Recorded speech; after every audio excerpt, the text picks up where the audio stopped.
The $53,000 Cruise and Cash giveaways at the Lakeside Casino, Fridays from 6 to 9 p.m. Win $200 every half hour. Saturday from 6 to 8:30 p.m. Get another chance to win $200 every half hour. One lucky cruise winner will be chosen at 9 p.m. Play and Dine Points for Food is back. Every 300 points equals $1 at the Lakeside Cafe and Buffet. Check out their great January food specials and listen up Lakeside. Join us at the Pahrump Nugget Event Center for Football Super Sunday, February 3rd. Tickets on sale now till February 2nd. $25 per person. Stay, play, win. Lakeside Casino and RV Park.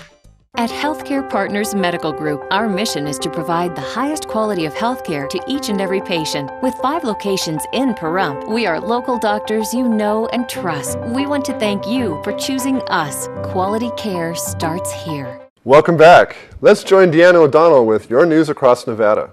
Nevada Governor Brian Sandoval says Nevada is emerging from the worst economic crisis in a generation and is on the road to recovery. In his State of the State address Wednesday in Carson City, the first-term Republican said the last 2 years have been a success story.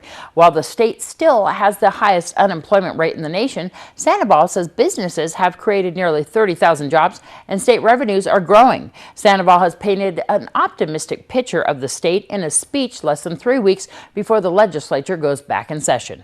The speech comes the same day he released a $6.5 billion budget plan, which calls for increased spending in education and health care.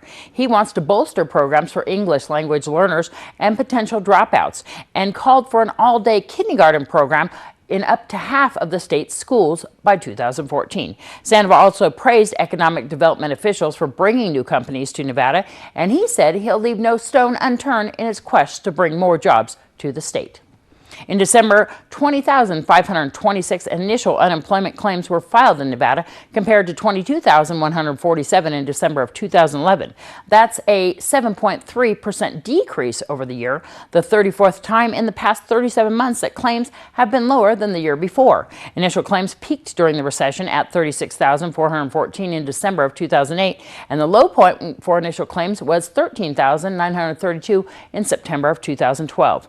Over the past 4 years, initial claims have fallen 44% as the Nevada economy continues to recover from the recession. In 2012, Nevada averaged a decline of initial claims over at 6.3% over the year, which is the smallest decline in the past 3 years.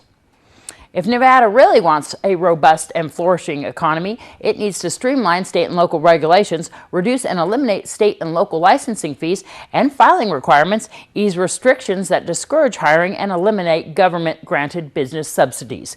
Those are just some of the findings in a new study on economic development by the Nevada Policy Research Institute. The study comprehensively details how government actions induce and worsen in Nevada's economic woes. The white paper also shows how removing government barriers to entrepreneurship leads to sound and sustainable prosperity. The path to sustainable prosperity details many ways that Nevada governments interfere with private sector job growth. It also offers specific suggestions for removing barriers to entrepreneurship, the only real route to long-term economic growth.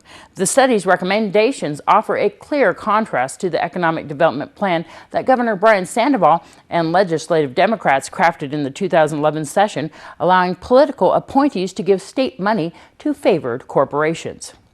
A demonstration began at 9 a.m. this morning outside where the largest gun show in the world is being held in Las Vegas. More than 60,000 buyers and sellers of guns and related equipment and accessories are attending the 35th annual SHOT Show at the Sands Expo and Convention Center. One of the organizers said that he doesn't understand how the National Shooting Sports Foundation could go ahead with the show after what happened. The National Shooting Sports Foundation is based in the same town, Newtown, Connecticut, where a school shooting occurred that claimed the life of more than 24 school children and others. The annual show is not open to the general public. The demonstration is being organized by the Nevada Desert Experience, a local interfaith peace organization. I'm Deanna O'Donnell. That's your news across Nevada. Alan Parker from Rural Nevada Development Corporation talks about government programs that can help your home become more energy efficient. We do a number of things. We have a number of different programs. We are a nonprofit here in the state. We operate in all of the rural areas. We have housing programs, we do business counseling, and we do business lending. Let's talk about the housing programs you guys offer. Okay, that's probably the biggest area. In our company, we have about 5 different programs under that. Some of the more well-known ones are weatherization and rehabilitation for homeowners. Weatherization, covers things like heating and air conditioning, roofing and insulation. It's for low to moderate income people who have to qualify via an application. And we have a similar program for homeowners, rehabilitation, which takes in other areas of a homeowner's needs in that regard. Again, that's also income dependent and eligible for it. What's rehabilitation mean? Rehabilitation basically, covers areas of a home that would need work. It could be walls, it could be the outside, it could be the inside, it could be a ramp or an easement into the house or something of that nature for it, but structural things in nature. How is the RNDC funded for these programs? RNDC is a 501c3 nonprofit corporation. We get funded through federal and state agencies. We get funding for this from various program areas. Some from the Nevada Housing Authority, some comes from USDA Rural Development, some comes through Small Business Administration, a number of different arenas. How can a person apply and get to these applications that you're talking about for the housing programs? It's very easy. If they have a computer, they can go onto their computer and log onto our website. Our website is www.rndcnv.org. On that home page, on the left-hand side, you'll see links to all of our programs. If it's weatherization, click on that link. If it's rehabilitation, click on that link. It will take you to the appropriate page. And on that page, we'll give you more information about the program. And in fact, we'll even give you an application that you could download and print out and submit. If they don't have a computer? They do not have a computer. And if they're local here in RNDC, they can stop by my office. I'm located on the second floor of the Nevada State Bank building at 1301 South Highway 160. Or they can call me at my number, which is 751-1947, and I can mail them an application.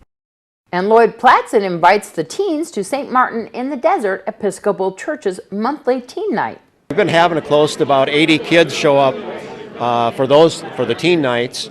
And again, that's part of that outreach fund that we do. And one of our goals as a church is to be active in the community, support the community needs.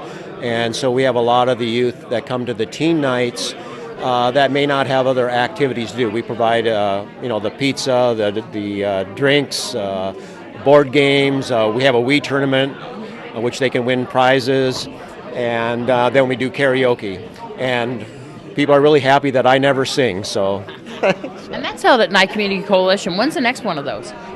It's always, the teen nights are always the first Friday of every month, and we do that in partnership with the Nye Communities Coalition.